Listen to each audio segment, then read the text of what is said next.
Ya pemirsa, adanya komunitas yang bernama MMM atau Manusia Membantu Manusia, namun memiliki agenda wajib perputaran uang di antara para pemberinya. Iya, menolak dikatakan sebagai investasi gaya baru, permainan keuangan atau arisan berantai, walau faktanya memberikan keuntungan 30% dari modal awal. Ya kira-kira seperti apa MMM ini dan bagaimana pemerintah menyikapinya, kita lihat.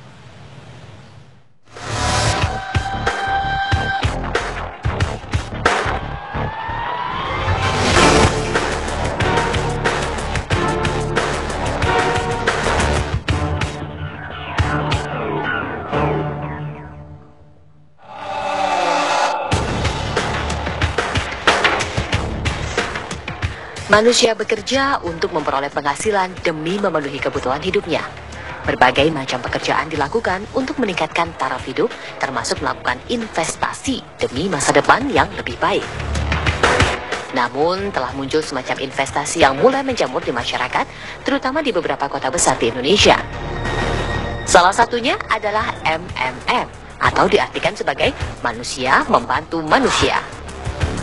MMM menolak dikatakan sebagai bagian dari investasi gaya baru, arisan berantai, permainan keuangan, atau lembaga jasa keuangan. Padahal ada aktivitas keuangan yang beredar di anggota member dengan imbalan 30% dari nominal awal tanpa melakukan pekerjaan apapun. MMM adalah komunitas sosial, di mana tujuannya adalah saling membantu sesama manusia. Terutama MMM Indonesia itu membantu sesama manusia, sesama member-member di Indonesia. Membentuk suatu komunitas, di mana komunitas itu manusia membantu manusia. Di mana saling memutarkan uang-uang bebas, uang-uang yang mereka miliki di tabungan masing-masing untuk membantu mensejahterakan sesama. Sistem caranya bagaimana? Jadi kita bisa saja tambahkan, MMM itu adalah bukan investasi, bukan perusahaan, bukan bank.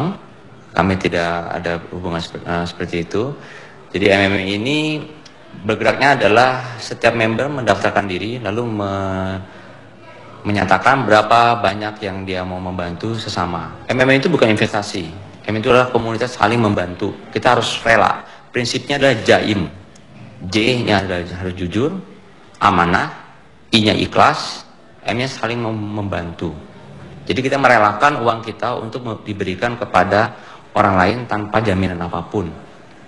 Nah, namun dari sistem memberikan suatu reward karena kita sudah mengikuti MMM ini, diberikan reward 30%. Jadi kembali lagi bahwa 30% itu bukan seperti investasi. Jadi inilah hadiah. Hadiah yang diberikan karena kita sudah bergabung di dalam sistem. Menggiurkan, namun patut dicermati dan Anda patut waspada. Pemerintah ternyata sudah mengendus keberadaan MMM yang didirikan sejak November 2012 lalu, namun tidak bisa berbuat banyak. MMM terbukti tidak terdaftar dalam lembaga jasa keuangan alias tidak berpayung hukum untuk melindungi anggota komunitasnya dari penyalahgunaan keuangan. Dia tidak mendapatkan izin dari OJK, dia bukan lembaga jasa keuangan, jadi memang harus hati-hati. Apalagi kan salah satu ciri-cirinya adalah memberikan imbal hasil yang di luar kewajaran ya, karena kalau tidak salah itu sampai dengan 30% per bulan, luar biasa tingginya kan. Nah, sekarang yang kita lakukan adalah menghimbau kepada masyarakat supaya hati-hati. Walau baru berdiri seumur jagung dari November 2012, namun MMM mengaku memiliki member 3 juta anggota di tubuh komunitasnya. Diduga keuntungan sebanyak 30% dari dana awal yang disalurkan member akan terakumulasi sebulan sesudahnya menjadi daya tarik member berada dalam komunitas MMM. Pemerintah meminta masyarakat waspada terhadap investasi dalam bentuk apapun, termasuk keberadaan MMM. Hingga saat ini, Otoritas Jasa Keuangan milik pemerintah telah menerima 126 informasi, aduan, dan pertanyaan masyarakat perihal keberadaan MMM. Mengingatkan kepada masyarakat, kalau ada tawaran itu harus ditanyakan dulu apa punya izin atau tidak. Kalau izinnya itu bukan dari OJK, berarti itu bukan lembaga jasa keuangan dan harus berhati-hati karena berarti tidak ada yang mengatur dan tidak ada yang mengawasi produknya.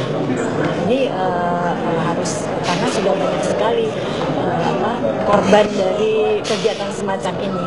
Kita di Financial Customer Care, di kontak center kita itu sudah terima laporan ya yang mengenai kegiatan seperti ini nih tadi yang di internet itu udah 126 berupa informasi, pertanyaan maupun aduan. Jadi kalau pertanyaan itu mereka menanyakan ini sah atau tidak dan apa dapat izin dari OJK atau tidak. Memang sudah seyogyanya manusia dituntut untuk bisa memenuhi kebutuhan hidupnya melalui bekerja. Tawaran menggiurkan untuk menghasilkan uang secara singkat patut dicermati agar tidak menjadi korban dari penyalahgunaan keuangan. Tim TV One mengabarkan.